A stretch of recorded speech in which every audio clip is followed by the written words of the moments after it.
하나님께서는 우리가 알듯이 최후의 심판도 하시지만 또 하나님께서는 현재의 우리의 삶에 대한 심판도 하십니다. 우리가 이 땅에서 살아가는 동안 우리의 행동에 대한 하나님의 평가가 있습니다.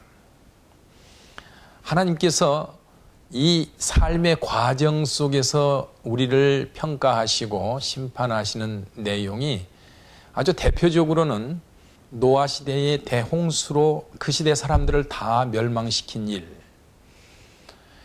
또 소돔과 고모라 성을 하루아침에 유황불로 멸망시킨 일, 이런 일들이 성경에 기록되어 있습니다.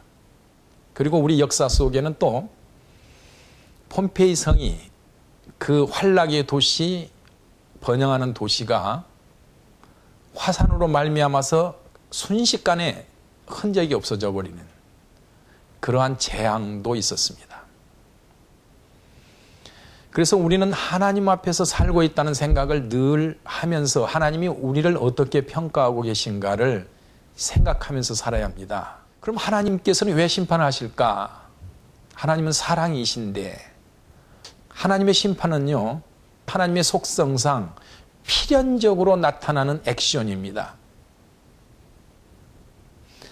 하나님은 거룩하시지 않습니까?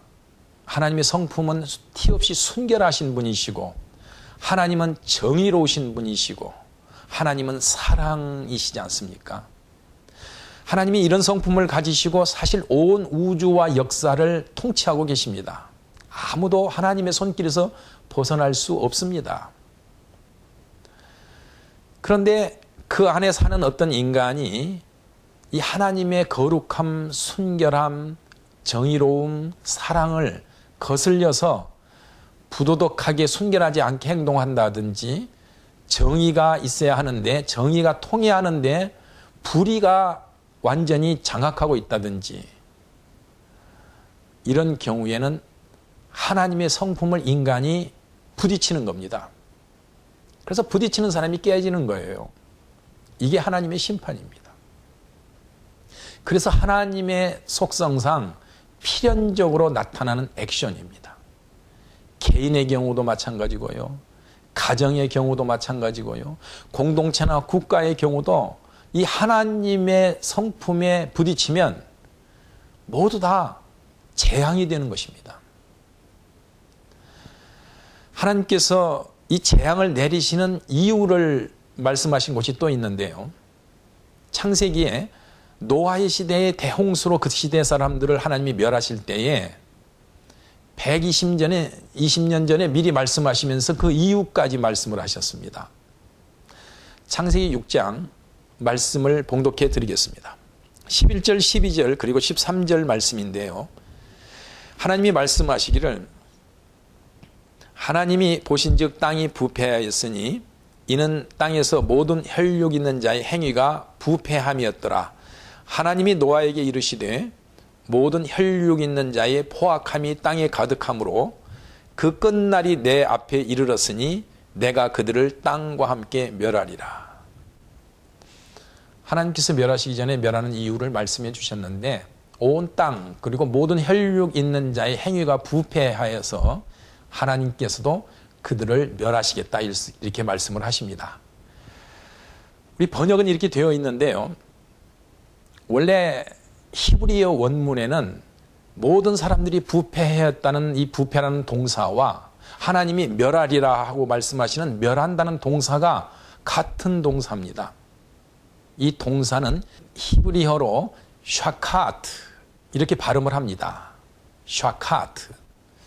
그래서 이 단어를 넣어서 문장을 한번 요약해 보면, 온 땅이 샤카트했고 모든 혈육 있는 자의 행동이 샤카트해서 하나님께서 그들을 온 땅과 함께 샤카트하겠다, 이렇게 말씀을 하신 거죠.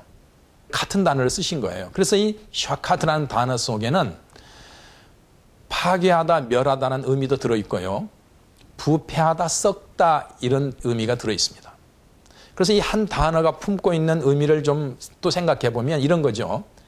어떤 물체가 있는데 아주 순결하고 깨끗하고 아주 아름다워요. 조화로워요. 그런데 이걸 망가뜨리거나 또는 더럽히거나 썩게 만들면 이게 파괴된 거죠. 그래서 부패된 것이 파괴가 이런 식으로 일어나는 파괴를 말합니다. 하나님이 노아 시대에 그 당시에 사람들을 향해서 하나님이 그 말씀을 하시는 거예요. 그게 무슨 뜻이냐면요. 하나님이 온 땅을 지으시고 하나님의 경륜으로 다스리시면서 사람이 살아갈 도리 또는 이제 나라를 다스리는 도리 이런 것들을 다 주셨는데 사람들이 이것을 어거지로 쓰는 거예요. 이제 도덕적으로는 부패하고 부도덕하고 또 그 사회의 정의가 통해하는데 불의가 판을 치고 그 사람들이 신음하고 탄식하고 이럴 때 하나님께서는 그들이 하나님의 것을 파괴하고 있다고 생각을 하십니다. 하나님이 지으신 아름다운 미덕과 경륜을 파괴하는 거예요. 그래서 하나님이 그들도 파괴하시는 거죠. 그래서요, 우리가 살아가면서 어떤 도덕적으로 부패한 행동을 하잖아요. 또는 정의가 통해하는데 불의를 막 행하고 있잖아요. 그러면 그냥 나만 나쁜 게 아니에요. 나만 나쁘고 많은 게 아니라 그걸 행한 사람은 하나님을 도전하고 하나님의 것을 파괴하고 있는 거예요. 그래서 하나님은 그 사람을 가만두지 않는 거죠. 그래서 우리가 이 땅에서 살아갈 때 하나님의 경륜을 파괴하는가 아닌가를 내 자신이 늘 살펴봐야 합니다. 그리고 사회가 하나님의 경륜을 파괴하지 않는 사회가 되도록 노력해야 하고요. 사회가 우리의 그 잘못으로 사회 안에 재앙이 오는 일이 없도록 우리가 항상 지켜야 합니다. 여러분, 그런데 오늘날 우리 이 사회 속에 아주 무서운 일이 벌어지고 있습니다. 그것이 뭐냐면요. 사람을 죽이는 일입니다. 낙태예요. 뱃속에 있는 생명체 사람을 죽이는 일이에요. 의학적으로 어떤 합법화를 만들어서 하나님의 디자인을 파괴하고 있는 거예요. 생명을 죽이는 거예요. 의사도 그 일을 하면 안 됩니다.